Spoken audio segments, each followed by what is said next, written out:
In today's video, I'm going to teach you how to make dubstep in Soundtrap. We'll move from a blank canvas to a hard-hitting drop, keeping everything simple, clear, and achievable even if you're new to the platform.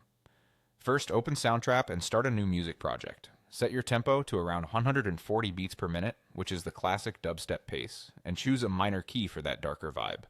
Give the project a name so it's easy to find later, and make sure your metronome is on while you sketch ideas.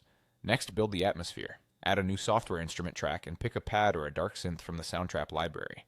Create a simple chord progression using 2 or 3 minor chords over 8 bars. Keep the chords sustained and use a bit of reverb to place them in a space. You can blend in a subtle texture or ambient loop at low volume to make the intro feel cinematic without stealing attention.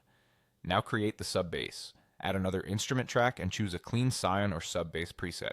Copy the root notes of your chords so the sub supports your harmony. Keep the notes simple. Long notes work best.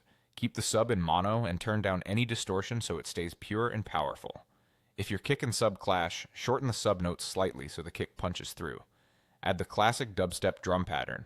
Use the beatmaker or drum machine and program a halftime groove. A strong kick on the first beat, a snare on the third beat of each bar, and tight hi-hats in between for momentum. Layer a clap with the snare for extra snap, and vary hat velocities to avoid a robotic feel.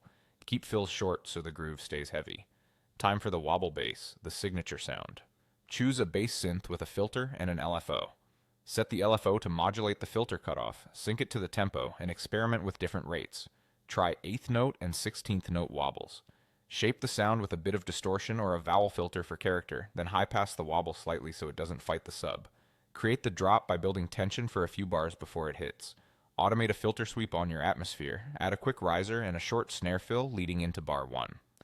On the drop, combine your drums, sub, and wobble in tight call-and-response phrases. Leave little gaps so each sound has space to hit. Finally, arrange the track. Start with a lighter intro, build into the drop, then a brief break, and a second drop.